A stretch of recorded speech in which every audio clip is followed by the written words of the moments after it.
Terima kasih pemirsa, Anda masih bersama Sang Haji TV dengan acara kita Solusi Sehat bersama Ibu Dewi Ratih SF. Bagi Anda yang sedang mempunyai gangguan kesehatan terutamanya lambung dan juga organ lainnya, silahkan Anda bisa telepon atau WA di 0813 1000 0444 atau langsung ke call centernya Ibu Dewi Ratih SF di 0813 9911 4646. Insya Allah nanti akan langsung dijawab oleh beliau, narasumber kami Ibu Dewi Ratih SF, seorang pakar kesehatan yang sudah berpengalaman lebih dari 20 tahun. Tentu saja waktu yang tidak singkat, Bu ya. 20 tahun pengalaman sudah luar biasa. Boleh nggak, Bu, diceritain salah satu pengalaman yang luar biasa sekiranya ini kok berat banget nih penyakit tapi alhamdulillah bisa diatasi? Boleh, Bu, berbagi ke banyak pemirsa. Sekali ya, tapi ini contohnya salah satu aja. Jadi ada pasien namanya Ibu Ponim itu dari Wonosari, Mas.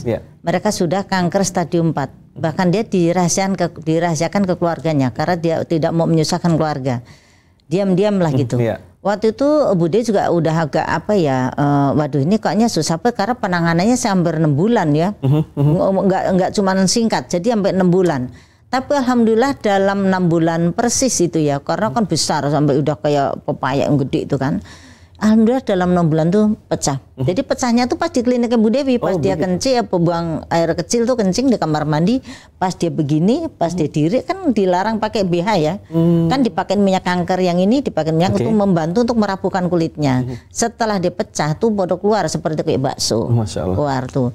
Akhirnya kan panik semua. Saya bilang, aduh ini pecahnya kayak gini. Terus gimana ini Bu Dewi? Ya udah gini aja.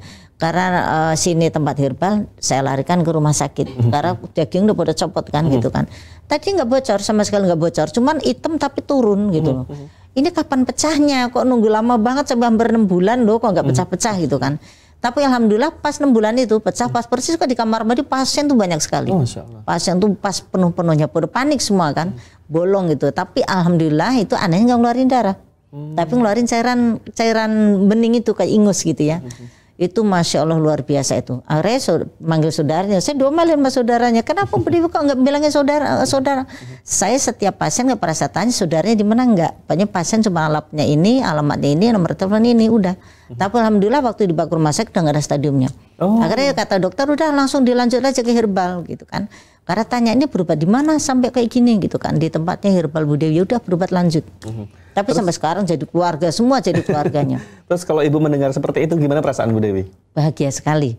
Bahagia, itu juga banyak sih yang seperti kayak itu, banyak sekali gitu ya. Alhamdulillah saya sangat senang sekali. Luar biasa. Ya, luar biasa. Banyak orang terbantu dan senang sekali. Itu saudaranya di grup tahajud itu loh. Ya kan Bu Dewi ada mengadakan grup tahajud itu kan. Itu yang ngucapin terima kasih itu yang namanya Mbak Nila itu keluarganya semua itu. Berobat ke saya, alhamdulillah jadi kekeluargaan, jadi keluarga gitu. Jadi ini menjadi motivasi bagi para pemirsa yang lain yang mungkin sedang mengalami gangguan kesehatan, baik itu yang sudah ringan ataupun yang masih sudah berat gitu ya. Masih ringan ataupun sudah berat begitu ya. Jangan putus asa karena Allah menurunkan penyakit sepakat dengan obatnya gitu ya. Dan di tempat Bu Dewi kan juga ada terapi-terapinya gitu ya. Seperti apa Bu terapinya, Bu? Kalau terapi ada penyinaran, ada totok jempol saraf ya. Ya dulu kan kalau di Jakarta melengkap ya, kita ada spa juga ada gitu kan. Ada bukannya spa ini, jadi spanya spa untuk penyakit ya gitu. Mandi uap juga ada, tapi mandi uap untuk penyakit itu juga ada. Terus ada gebrak rotan untuk kanker saraf ada ya? Gebrak rotan juga ada. Kita juga ada bekam, tapi di Jakarta kalau di sini ini ya. Kita cuma penyinaran sama kurvaisor aja. Bu, apakah juga kanker itu awalnya juga dari lambung? Gimana? Kanker tadi. Apakah awalnya juga mulainya dari lambung? Jadi gini. Kenapa lambung tuh otak manusia yang kedua? Karena kalau lambung itu bermasalah pasti munculnya penyakit kanker banyak. Ya seperti kok kanker usus. Kanker usus itu juga pencetusnya itu dari asam lambung. Kanker usus besar ya. Kanker usus besar juga nanti larinya ke kanker rektum. Jadi seperti kanker hati, seperti kanker adanya di jantung. Semua kanker juga pencetusnya karena dari asam lambung. Karena kurang vitamin C. Jadi namanya orang yang kena asam lambung otomatis kan vitamin C-nya kurang, vitamin kalsiumnya kurang, vitamin E-nya kurang, vitamin A-nya juga pasti ngenolak gitu kan. Kurang kena asam lambung otomatis kan kanker itu muncul. Kanker di mana aja pasti akan muncul karena kekurangan antibodi dari vitamin C itu. Jadi harus betul-betul optimal benar ya, Bu ya. Jadi kalau orang yang kena asam lambung jangan disepelekan karena asam lambung adanya nggak bisa diremehkan karena asam lambung itu benar-benar yang luar biasa.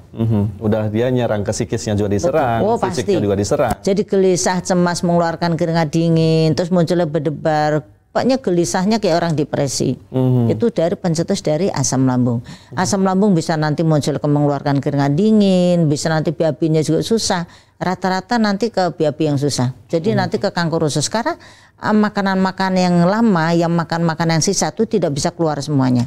Jadi bakteri menumpuk di sana, ternak bakteri ya? Oh iya, jadi bahasanya lemak-lemak, penumpukan bakteri ada di usus. Itu jadi nanti pencetus ke kanker rektum. Jadi kanker rektum rata-rata seperti itu. Oke, Bu, kalau kita kembali ke tadi yang pertama, kanker payudara tadi yang sempat pecah dan seterusnya. Itu bagaimana untuk mematikan akar kanker, Bu? Kan kalau misalkan, kalau bisa diangkat kan masih ada akarnya. Ya. Kalau kanker tuh ibaratnya benalu, ibaratnya pohon ditebang tapi akar tidak tergali. Nah, untuk menggali itu dengan cara dimatikan dengan cara herbal. Jadi nanti dimatikan akarnya. Insya Allah kalau nanti mati akarnya tidak akan kambuh kecuali pola makan. Orang yang sehat pun kalau makannya ceroboh, makan yang ngawur, makan makanan siap saji, dihantam apa aja ya, dihantam, bisa juga dari genetik ya. Itu juga biasanya kambuh lagi. Apalagi tidak tahu pantangannya ya Bu. Betul, ya. Sakit kanker tidak boleh makan daging merah misalnya, ya kan? Oh iya, kalau kanker itu kalau makan daging merah, contohnya daging kerbau, maaf atau babi ya, terus daging sapi itu justru nanti memberikan nutrisi gizi virusnya. Makanya kalau di tempat Ibu Dewi itu orang penyakit kanker tidak boleh konsumsi daging merah. Apalagi seafood itu nggak boleh. Jadi untuk yang payudara banyak pantangannya ya. Untuk banyak sekali asam lambung ataupun payudara, apalagi ginjal tuh pantangnya banyak. Jadi kalau yang selama ini datang paling banyak kanker payudara Bu ya? Rata-rata di tempat Ibu Dewi itu asam lambung dan kanker ya. Kanker itu rata-rata kelenjar getah bening ataupun miom, kista itu banyak sekali. Iya. Ya, dan semua tertangani dengan baik tentunya. Iya. Bu, kalau kanker-kanker itu bagaimana cara untuk kemoterapinya Bu? Kalau untuk kemoterapinya di tempat Ibu Dewi itu dengan cara pola makan. Jadi nanti ada pilihan-pilihan pola makan yang ada kandungan vitamin C yang cukup tinggi. Makanya kalau orang yang kena kanker itu biasanya karena pikiran, terus banyaknya masalah, ataupun banyak masalah memikirkan payudara, kanker, takut kalau nggak sembuh, itu ya. Yaitu nanti dibantu dengan itu. Baik, saya akan mengundang pemirsa untuk bergabung bersama kami Bu ya. Silakan pemirsa jika Anda punya pertanyaan silakan telepon di 0813 100444 begitu ya. Iya. Sudah masuk, selamat sore. Iya, dengan Ibu siapa di mana? Waalaikumsalam warahmatullahi wabarakatuh. Dengan Ibu Susi. Ibu Susi di mana Ibu? Silakan.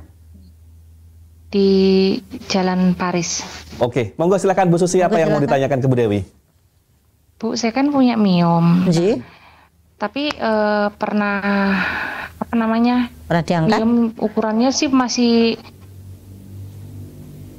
2 kali berapa ya, kecil pokoknya sih gitu.